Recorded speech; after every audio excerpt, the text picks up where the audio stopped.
સંધાન all Gujarat integrated classroom સેટેલાઇટના માધ્યમથી જોડતી કડી એટલે સંધાન.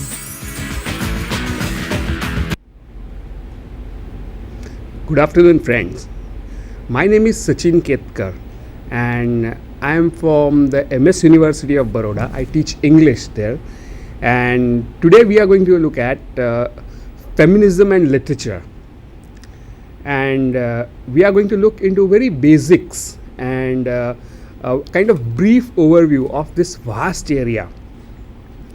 And believe me, it's one of the very fascinating areas that a student of literature can actually engage with. So let us begin by looking at our subject area, that is literature and feminism.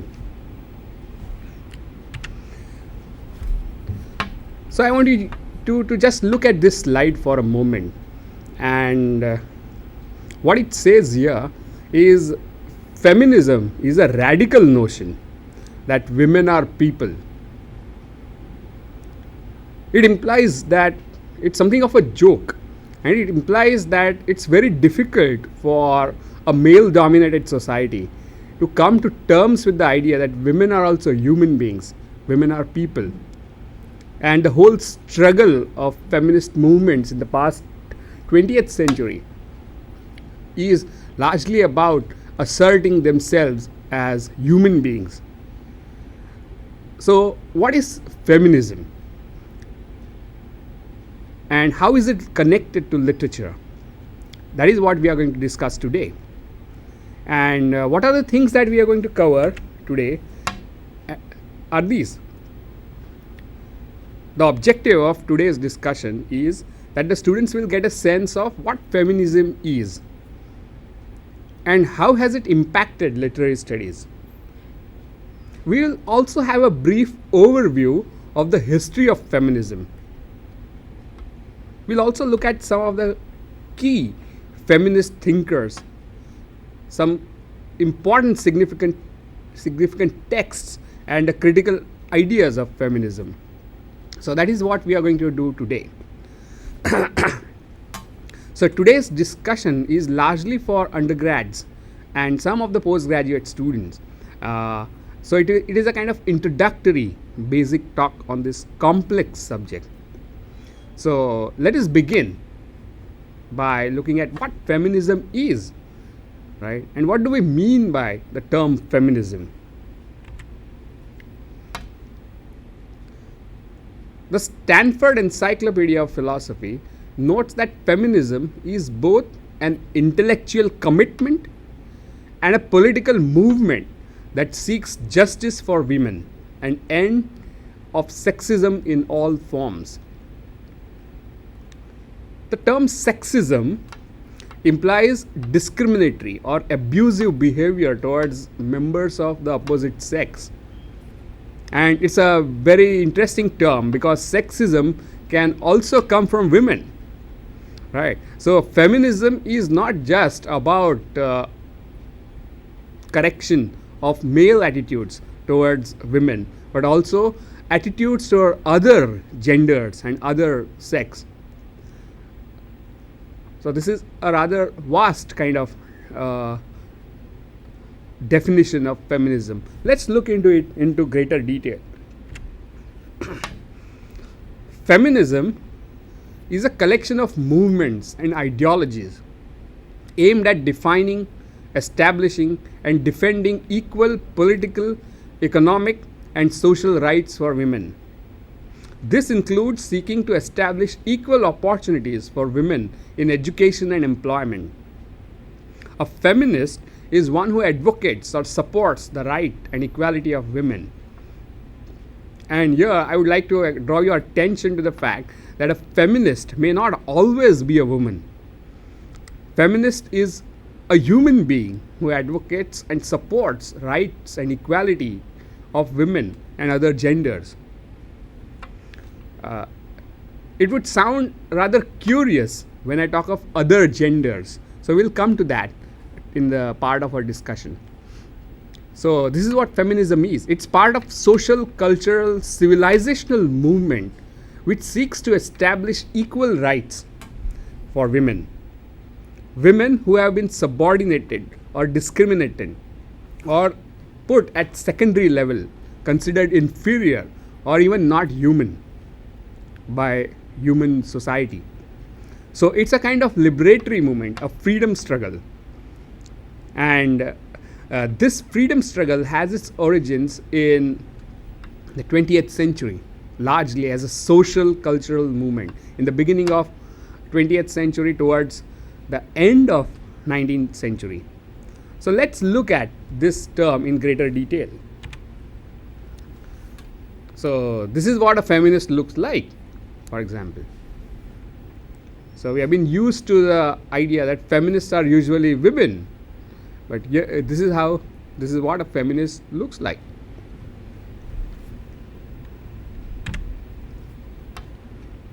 However, there are many different kinds of feminism.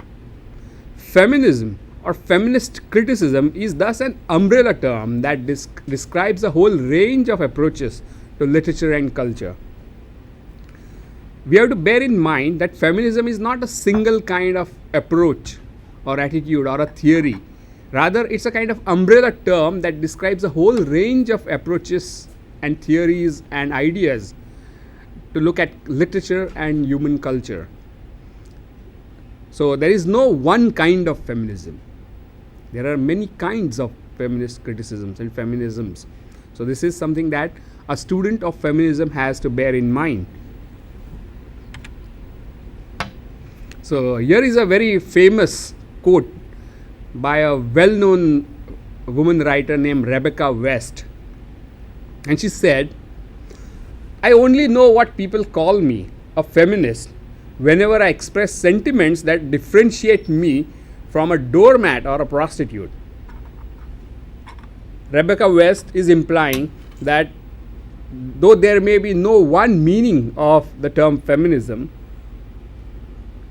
whenever a woman asserts herself as a human being rather than as a doormat or as a prostitute, it sounds like she is a feminist. And this will give you a sense of what feminist is or feminism is. It implies that it's about assertion of who women are, really are, instead of being defined by men, who they are. So at its heart is the quest for identity, assertion of identity as a woman. So let's look further into this subject.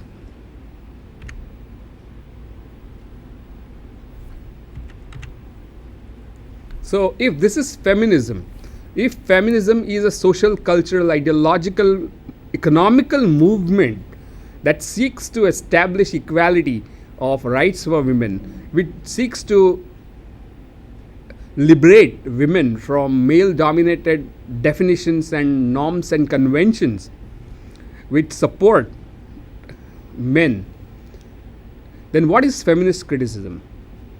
Feminist criticism, thus, says a critic named Lois Tyson, is concerned with the ways in which literature and other cultural productions reinforce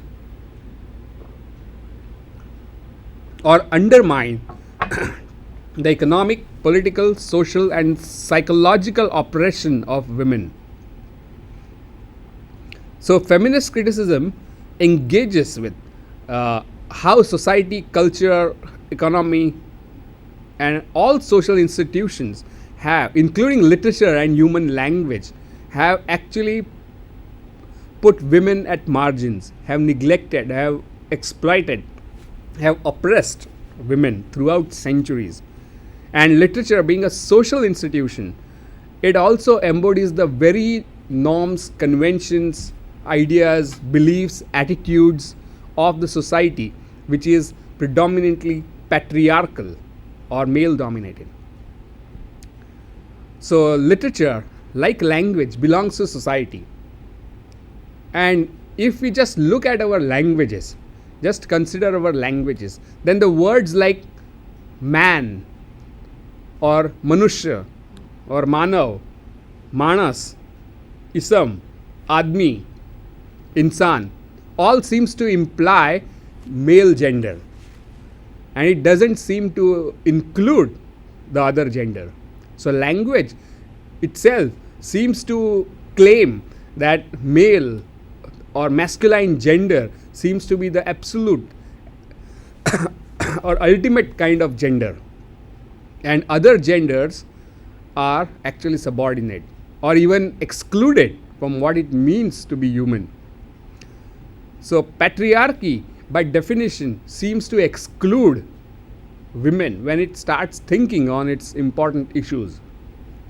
So literature, which is part of society, and society which is basically patriarchal, such literature would also embody those values. So feminist literary criticism would actually seek to analyze, decode, and question and challenge these values embodied in literary text. This school of theory looks at how aspects of our culture are inherently patriarchal, that is male dominated. And this critique strives to expose the explicit and implicit misogyny. Misogyny is hatred or dislike for women in male writing about women. So when we look at literary texts written by men, they often embody values which are patriarchal, which means they seek either to subordinate, exclude women, or represent or talk about them in stereotypical ways, in fixed ways which are not real. Consider that a representation of women in Indian society and the ideals which are upheld for women in Indian society are like those of Sita, right? The ideals which are decided by men about what an ideal woman should be. And that is where the trouble begins, because real women, like real men, do not actually conform to any stereotypical representation. So feminism seeks to question these gender stereotypes in literary text. It also questions the attitudes and the values that literary tradition seems to embody. Here is a very interesting statement by a noted activist called Helene Gayle. And she says, "You can't marginalize more than half of the globe's population and expect to see any meaningful solutions to the problems that ail the world today." And that's what patriarchy does. Patriarchy seems to believe that women either do not exist or do not count, or if they count, they are just there as tokens. And this is the system of values, beliefs, ideas which feminism seeks to challenge. So let's move ahead.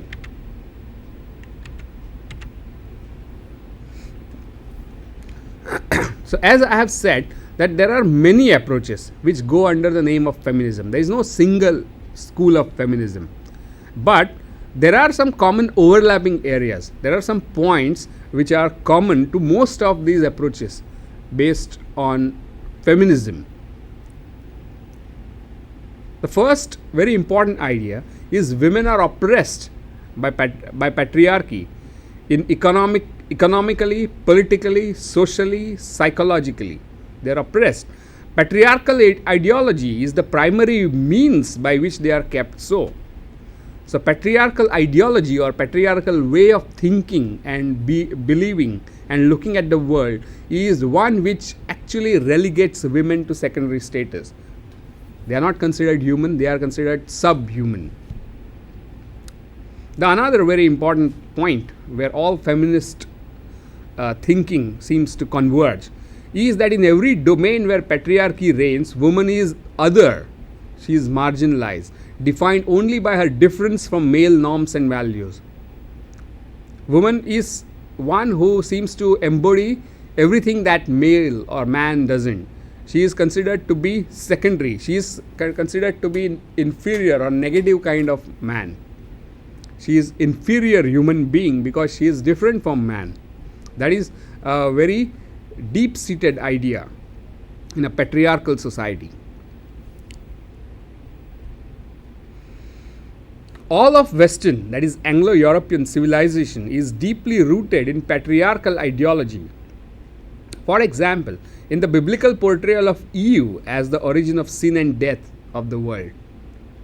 Consider even Eastern civilization like India.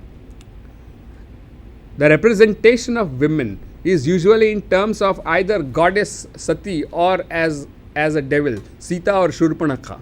She is never considered to be human. She is always considered to be either goddess or a kind of female devil. So patriarchy, what it basically does is that it refuses to accept the idea that women are human. So that is what patriarchy basically means. Another overlapping point, another common point which underlies all feminist thinking, and this is extremely important for us, is while biology determines our sex, that is, we are male or female biologically, anatomically, culture, our society, determines our gender, which is masculine or feminine. This polarity between gender and sex is extremely critical to feminist thinking. So let us think a little bit more about that. Why is gender culturally determined? And one of the common evidence for that would be that every society has different norms about how man or woman should be.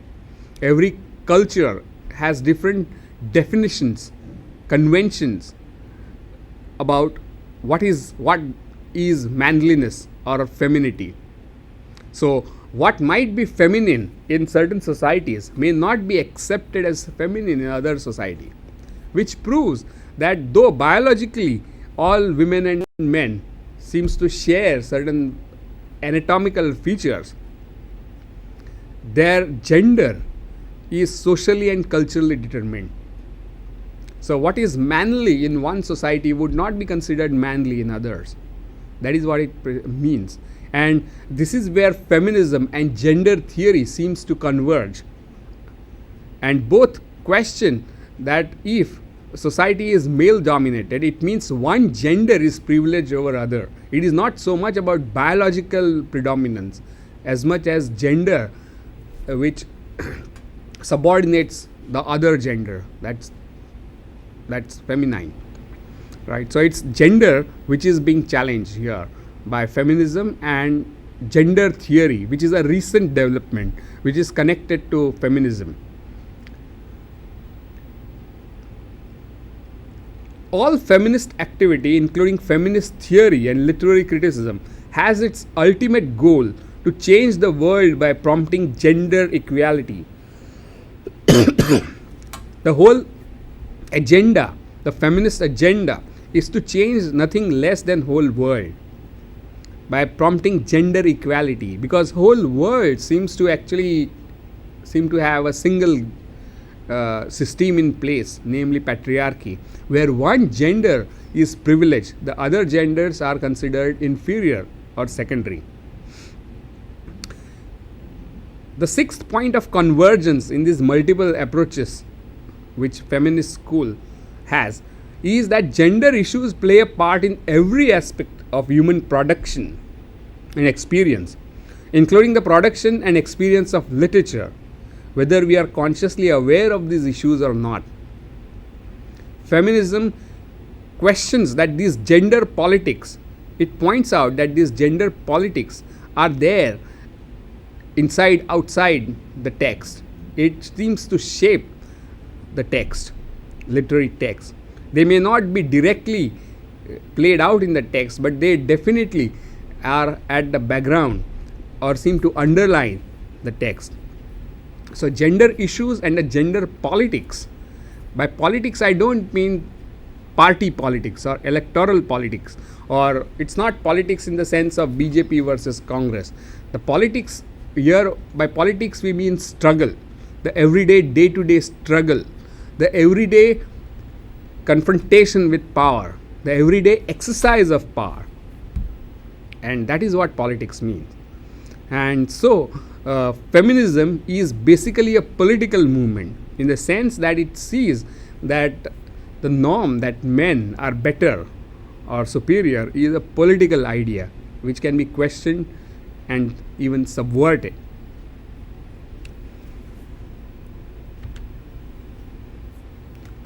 So this is what feminist literary criticism is. So till now we have seen what is feminism and what is feminist criticism. Feminism is a kind of social, global, almost you can say a worldwide movement for liberation. It's a freedom struggle which is not limited to particular class or particular caste or particular region or particular nation.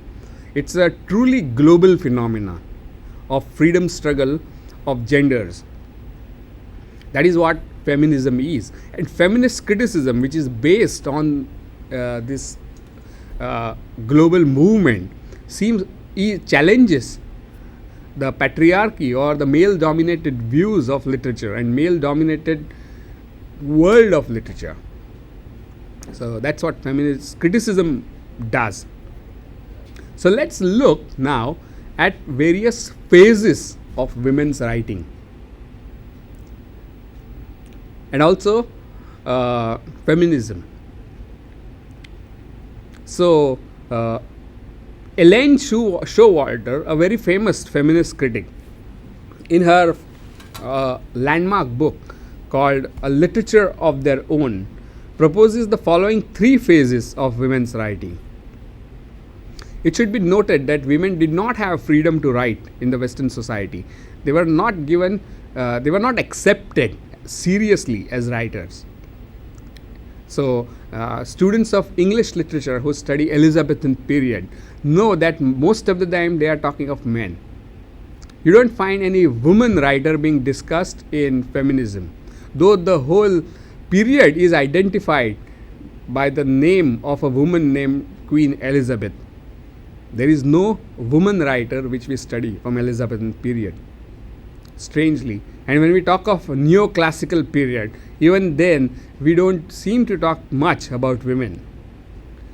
So English literary history has marginalized or silenced women. It has excluded women, just like language seems to exclude women. The example which I gave you about when we talk of Manas or Manushya, we don't think about women. We usually think of masculine, man, which means that women are not human according to this point of view. So similar thing seems to be happening in literary history.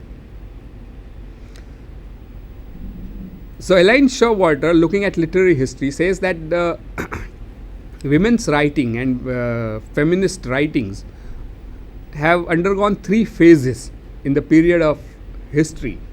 The first phase, she calls, is the feminine phase. In the feminine phase, female writers tried to adhere to male values, writing as men, and usually did not enter into debate regarding women's place in society. Female writers often employed male pseudonyms during the period. Students of English literature would be familiar with the name of George Eliot, a very famous novelist, woman novelist who took on the name of man. It's a pseudonym. It's a male pseudonym that she adopted in order to succeed as a woman. So in the early phase, when women started writing, they did not actually enter into debate or challenge about male values which seem to predominate literary history. So we have writers like Aphra Behn or Jane Austen or Mary Shelley, who in their writings don't enter into feminist discussion. They do seem to even then still have their own point of view, which itself is something of assertion of their difference. So they are not overtly political in that sense, but even then they do seek to question the male norms by very act of writing, which was actually something which was forbidden, tabooed, or something that was considered purely a male domain. So by very act of venturing into male domain, it was a kind of political act, the act of transgression. But even then, they did not actually overtly position themselves as feminists. So this phase is the feminine phase, the early part of women's writing. So let's look at the next phase.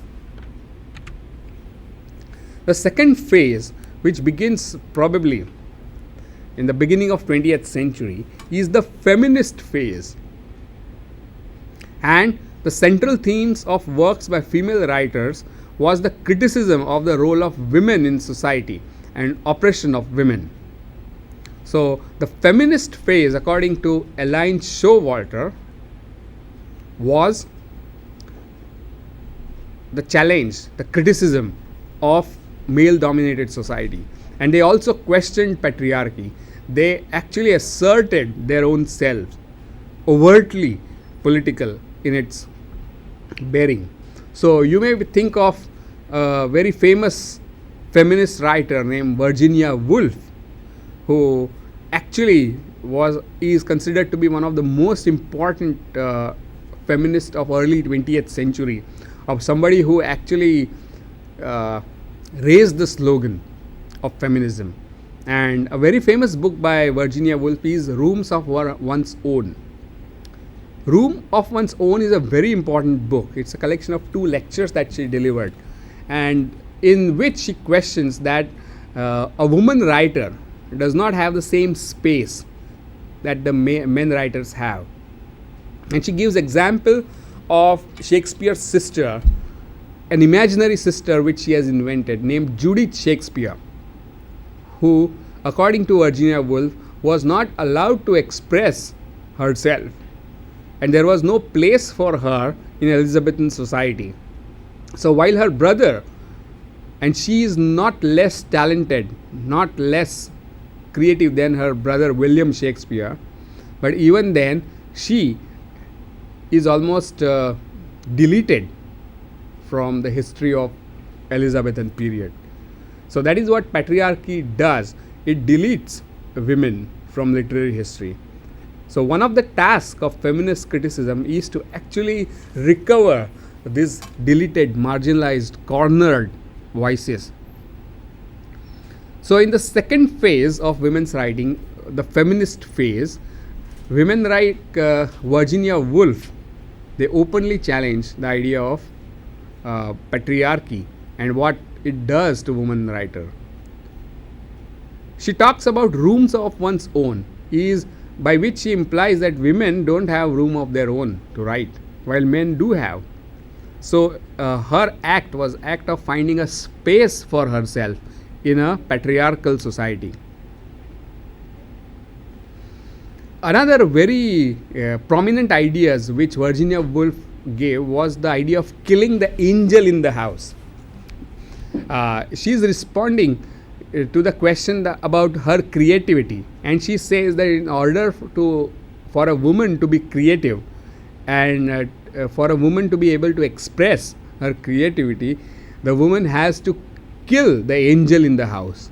By angel in the house is what Virginia Woolf implies by the stereotypical notion of how a woman should be, ideally be in Western society. In the Western society, women were supposed to be angels, and they were supposed to be well behaved, well mannered every time, and they were supposed to be good all the time, while the same norms were not expected from men. So angel in the house, according to Virginia Woolf, is that representation, that image of woman created by men to marginalize, to suppress woman's voice, has to be killed. Only then a woman can find her true voice, her true self. So for Virginia Woolf, the act of killing this angel in the house was an act of assertion of her identity as woman.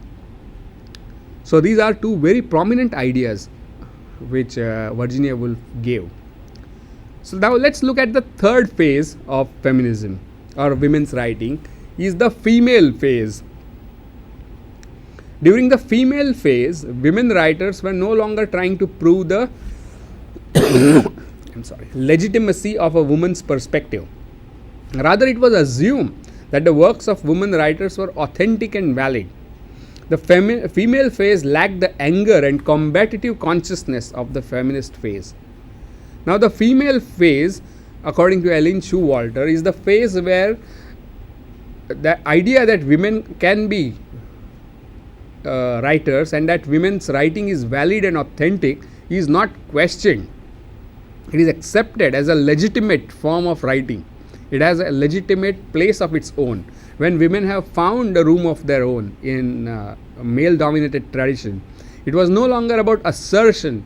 It was no longer about combat. So, according to Ellen Showalter, this phase lacks this militant spirit which the feminist phase has, because in many ways it has won its battle. So it goes to the next level of interrogating patriarchy instead of just fighting it on forefront. So these are the three phases of women's writing according to Ellen Showalter.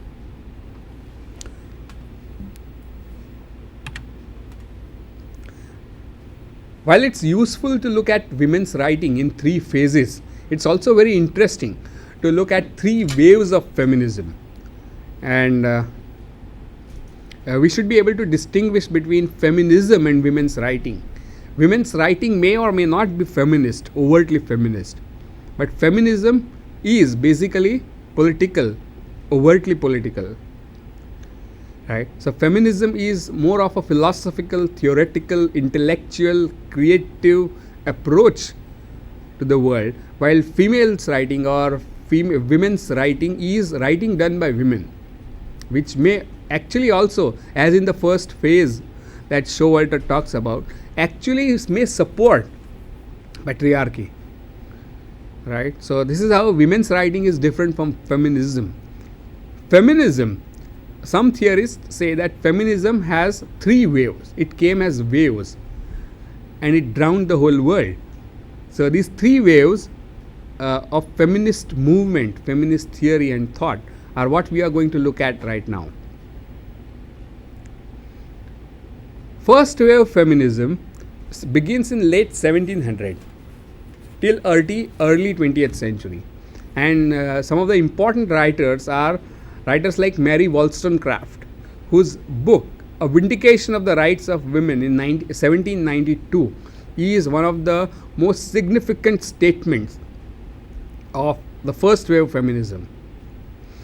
The first wave of feminism was basically a kind of social movement, right, which focused on very practical day-to-day issues like right to vote, or as it is called suffrage movement.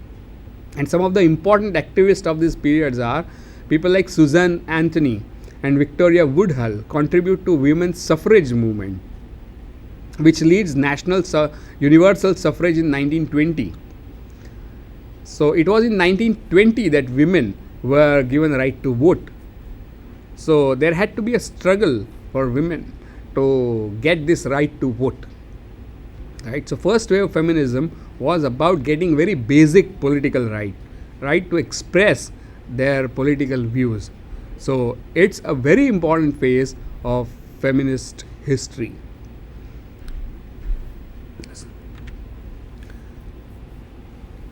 Second wave of feminism,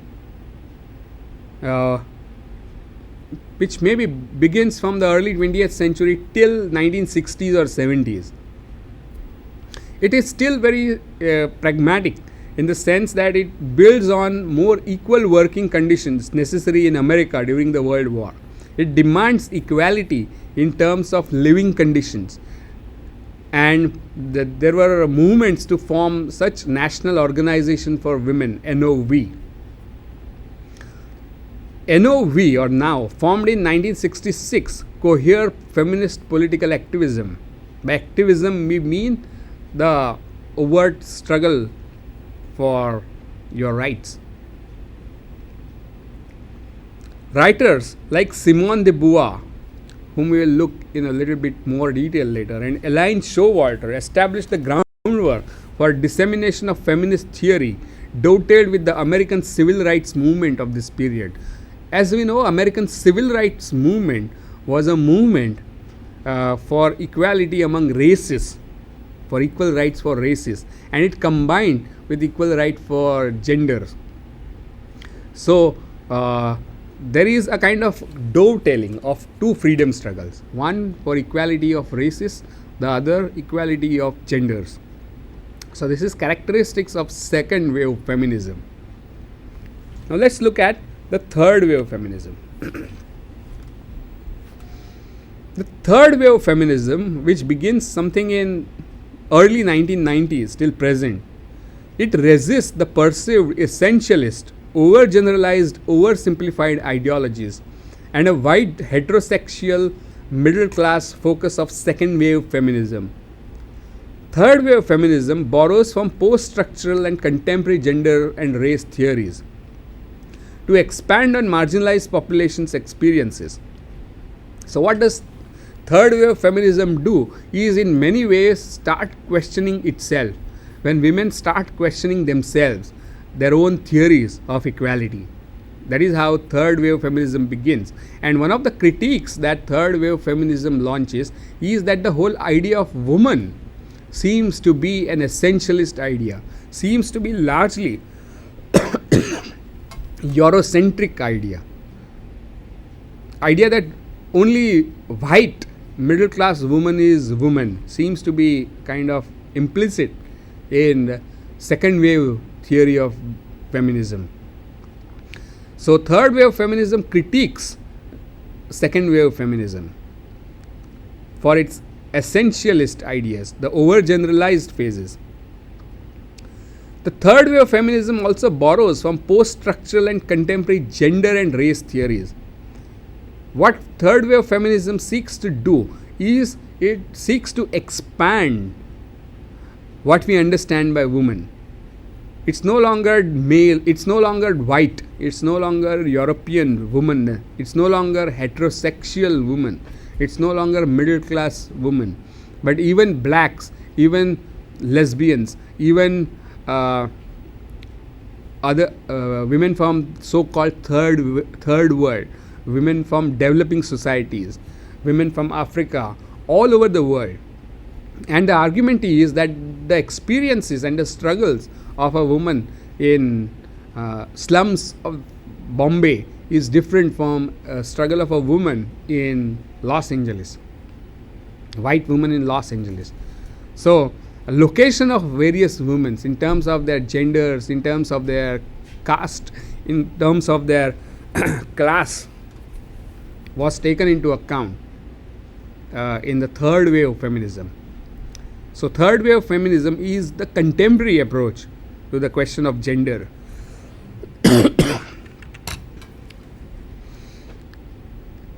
Writers like Alice Walker work to reconcile it, that is third wave feminism, with the concerns of the black community and the survival and wholeness of her people, men and women both, and for promotion of dialogue and community, as well as valorization of women and of all varieties of work women perform. So Alice Walker seems to call for more inclusive definition of the category of woman. It's no longer just one white heterosexual woman, but blacks, women from working class, women from tribal areas, women in slums, women in ghettos, everywhere, women all over the world, and the necessity of considering them as equals. So in third wave feminism, what seems to be surfacing is the struggle for equality among various kinds of women. So while second wave and the first wave feminism seem to focus on equality and rights of women as against men, third wave feminism seems also to focus on rights of equalities and inequalities among women themselves.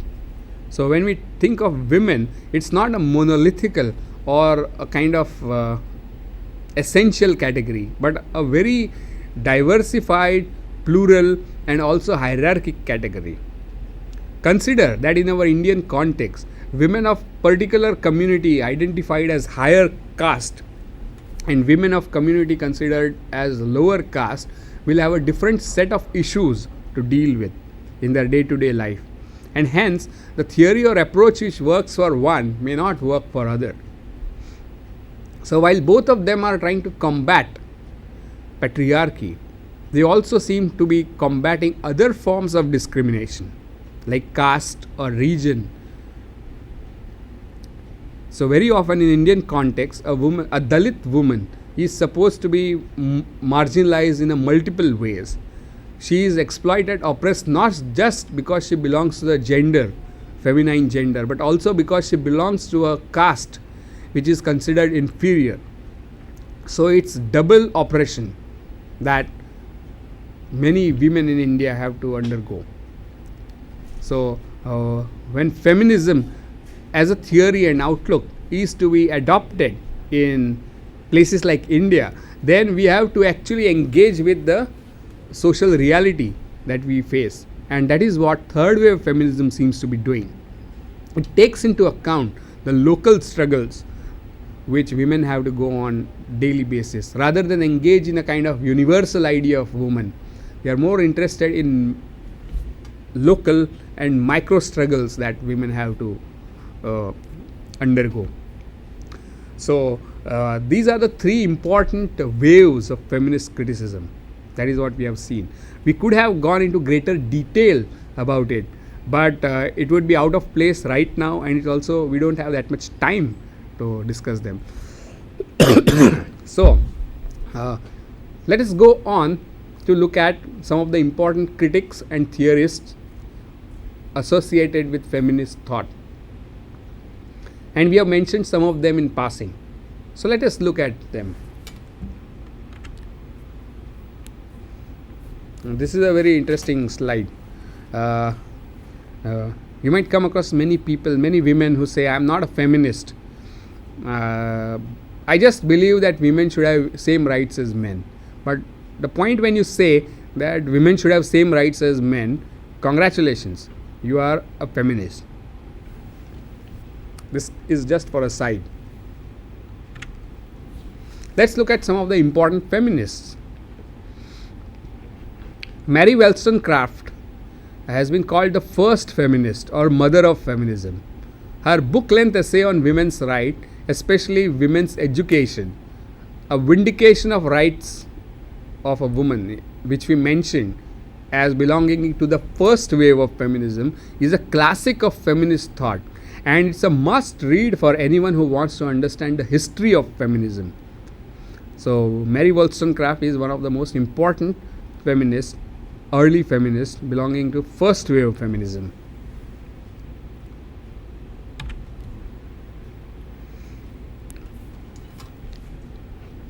An important precursor in a feminist criticism was Virginia Woolf, who in addition to her fiction wrote A Room of One's Own that we have discussed, we have seen, and numerous other essays on women authors and on cultural, economic and educational disabilities within what she called a patriarchal society. The term patriarchal society was coined by Virginia Woolf, that have hindered or prevented women from realizing their productive and creative possibilities. Virginia Woolf,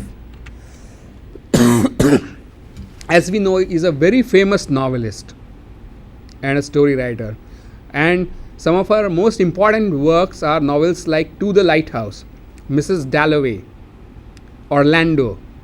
These are some of very important novels by Virginia Woolf. So apart from being one of the most important writers of 20th century, Virginia Woolf is also a major figure in feminist thinking in the beginning of 20th century. Let's look at the next one.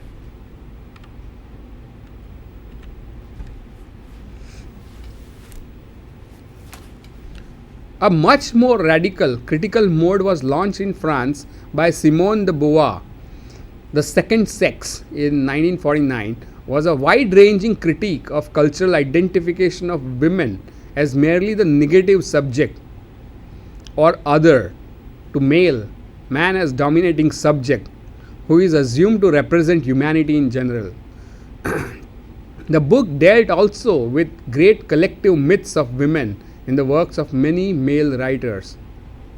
This is a very renowned and very pervasive mode of feminist critique, where feminist critics engage in looking at how woman is considered to be other. She is othered in male discourse. She is considered to be something which is not man, negative of man, and how she is marginalized. The second sex also deals with many myths of women, and this also is very significant because feminism also seeks to uncover these myths, or rather stereotypical thinking or stereotypical ideas about women. So second sex can be called a very contemporary way of looking at literature, in that which it seeks to expose how woman is made into other in male tradition of literature. At the same time, how stereotypes are deeply embedded, the stereotypes created by patriarchy, deeply embedded in literary texts. So these are the great myths which Simone de Beauvoir seeks to expose patriarchy. So this is one of the most important books of feminist theory in the 20th century. This is Simone de Beauvoir. She also attacked the claim that femininity is an eternal essence of female. She also for first time actually challenges the kind of collapse that had existed between gender and sex. So the very patriarchal way of looking at the collapse or mix-up between gender and sex is for first time openly challenged by Simone de Beauvoir, saying that gender is something that is acquired, something that is, it's not something that you are born with. So gender for Simone de Beauvoir is something that comes through social discourses. Hence, she says that one is not born but rather becomes a woman. The last and very important critic that we are going to look at is Judith Butler. In her two influential books, she opposed the notion that a feminist movement requires the concept of feminine identity, that is, there exist essential factors that define woman as woman. Instead, she elaborates the view that fundamental features which define gender are social and cultural productions that produce illusionary effects of being natural. This is Judith Butler. Butler proposes that we consider gender as a performative, that is, to be masculine or feminine or homosexual is not something that one is essentially, but something that is performed, something that is acted out. It's a pre-established condition that one repeatedly enacts. So one doesn't so Judith Butler is answering actually the question which Simone de Beauvoir is actually posing. Simone de Beauvoir is saying that one is not born a woman but one becomes a woman, and Butler is explaining exactly how one becomes man or woman. She says that one becomes man or woman by actually performing the script that is written by the culture and society. Women have to behave in particular way. Men are supposed to behave in particular way. Men and women are supposed to think and feel and exhibit themselves in particular way. And these ways are scripted by societies in their language. And these scripts are to be acted out by individuals who are born into that society. So what happens here is that person who is born of male gender, of male sex, may perform the script of female, right, and a feminine script. As a result, you may have men who are feminine in their behavior.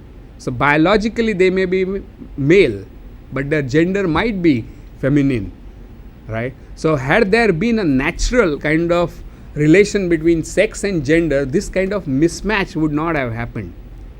But this mismatch happens because gender and sex are not naturally connected as cause and effect.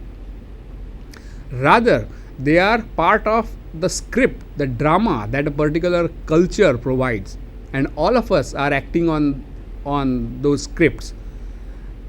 So when a woman, how does woman become woman or man become man? According to Butler, is by repeatedly enacting, repeatedly performing, repeatedly behaving to a script written by society and culture, which conforms to the idea of masculinity and femininity in that culture. So there is nothing essential about masculine or feminine, but these are merely roles which culture has created, and anybody can play those roles. A person belonging to a different biological category, say for example female, can perform a role of man. So this is what happens according to Butler, that there are not two but many genders: transvestites, gays, queers, drags, and so on, transgenders. So all these multiple genders are because of the performative category that the gender is. And that is why in the beginning I said that patriarchy is something which actually excludes or marginalizes, oppresses other genders apart from masculine. And you can see that feminist criticism is today a complex, rich, challenging body of thought. And it has had a profound impact on philosophical discourse, on culture, on society, on literature, and everything that constitutes our civilization. To sum up, feminist theory is an extension of feminism into theoretical or philosophical discourses. It aims to understand the nature of gender inequality.